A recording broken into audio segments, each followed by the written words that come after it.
Aloha, it's Katie, and ever since I did my college videos, a lot of you guys have been requesting I do SAT and ACT tips videos, so if you haven't already seen my last video on SAT tips, you should check that out. I actually took the ACT, so I figured a lot of you also took the ACT or are going to take the ACT and would appreciate tips from people who scored really well, almost a 36 on their ACT. So today, I asked a bunch of my friends to join me to share their experience and give you advice. But first, if you're new to my channel, be sure to subscribe down below and join our Alohana. I make new videos every weekend and you can expect a lot more college videos coming soon. I actually just started a vlog channel which I plan on using a lot during college to vlog my entire experience, so you should also subscribe to that down below. Give this video a thumbs up if you want to see more college videos, and don't forget to hit the bell so you can be notified when I upload a new video. Without further ado, let's get started. You want to start by introducing yourself and where you're going for college? I'm Ishan, and next year I'll be heading to Brown University in Providence, Rhode Island.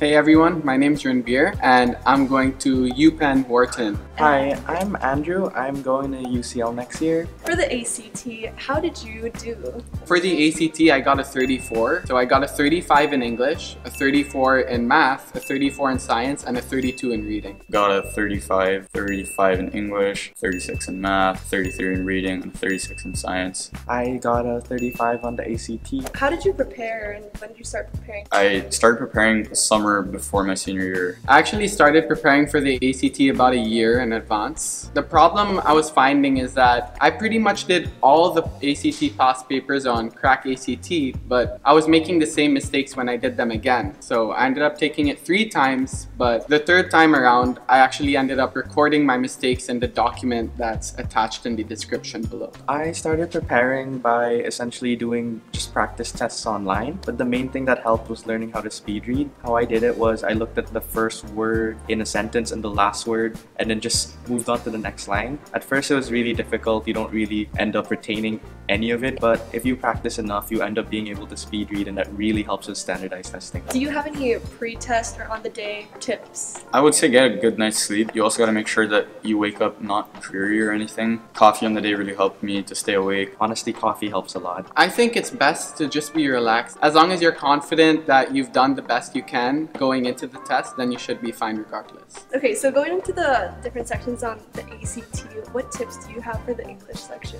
English really is all about practice. I do believe that anyone, if they put into work, can get a 36 on the ACT for English. You just have to memorize a certain set of rules, and the ACT likes to repeat itself. They really don't like commas, so they want you to use as little punctuation as possible. So I suggest just going over a few books. Like I went through Kaplan the first time, and I liked the 5-pound Manhattan book only for the English section. And so just practicing over and over again and recording your mistakes so you know what you did wrong can really help you out. Like I said, that one's mainly just speed reading, and trust your gut. Whatever feels right the first time is normally right, and a lot of it's also just doing practice past papers. There's trends or similar questions that pop up. Unlike the SAT, I find the ACT to be easier because it doesn't have questions that intentionally try to trip you up, so don't overthink things and trust your gut with that. What about the math section? But the level of math I find on the ACT is it covers a far wider range of topics than the SAT does, and yet the questions are far simpler. I actually did not study for the math section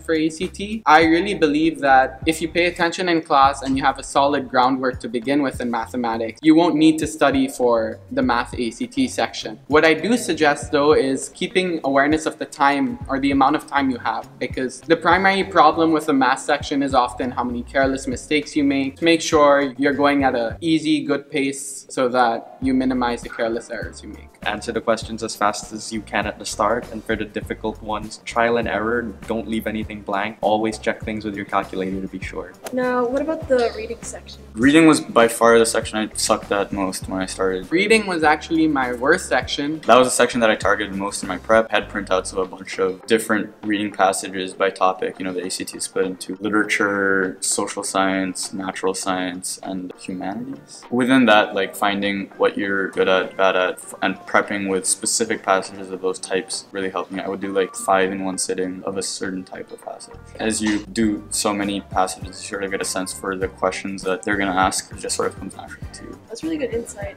What about... My biggest strategy with reading, as dumb as it sounds, was not a bunch of practice or memorizing the types of questions you're going to do, but was to just, at the start of every passage, tell myself, wow, I really love this topic. I really like space mining or the discovery of penguin species that defy typical penguin species.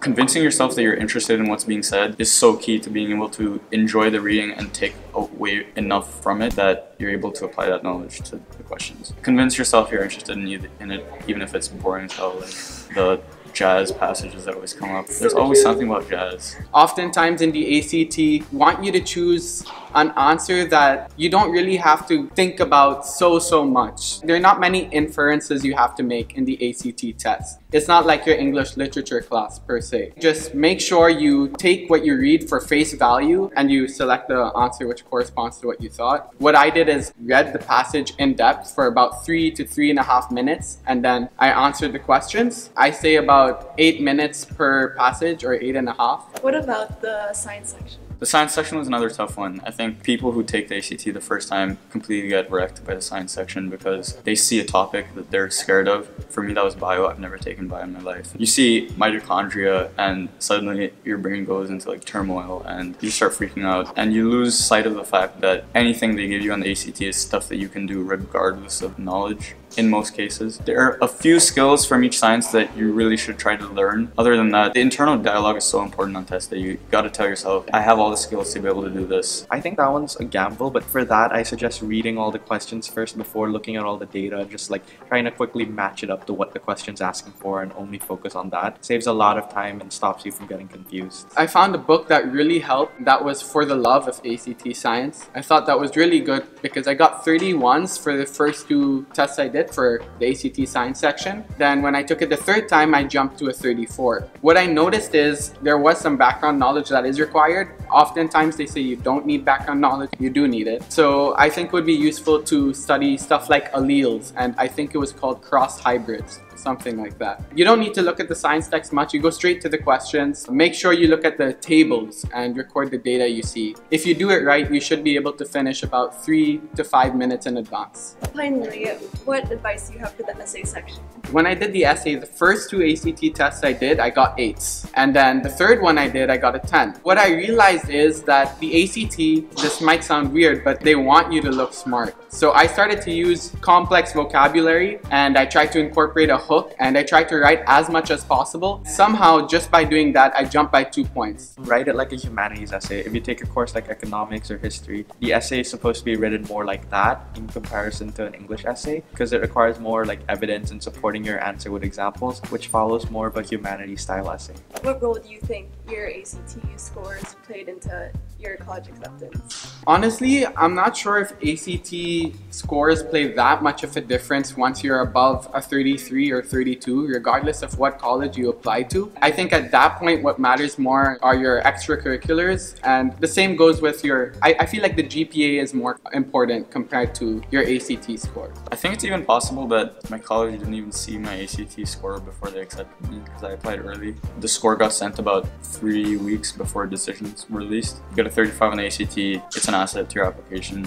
If you're going to the UK, right, standardized testing plays no role at all, so I don't know why I took them. Is there anything you would do differently if you got to prep again? I would start recording my answers from the beginning. Like I said before, I kept on making the same mistakes over and over again. When I started to record my mistakes and figure out how I could solve it again, those errors went away, which is why I started to do a lot better. I would definitely not do it the summer before my senior year. It was such a not fun summer. Doing it junior year, very good advice. Any final wise words for these people about to prep for the ACT? Honestly, it's all about practice. The ACT test is something where if you do all those papers, you will get between a 33 to a 36. That's just the way it works. You can look at my sheet. I have some unique tips for every section. So some of those tricky things that I noticed, as in like tone shifts and how they help, certain question types on the reading section that usually are the correct answer, especially when there are perspective shifts and stuff like that. So just look at that sheet, but at the end of the day, it's all about practice. I hope you guys found that advice helpful. Give this video a thumbs up, subscribe down below for new videos every weekend. You can follow me on social media at AlohaKittyX and scan my Snapchat on your right and click the top right eye to watch more of my videos. I promise a lot of other college tips and advice videos are coming soon. You will find them really helpful. Thank you so much for watching. I'll see you next weekend with another new video.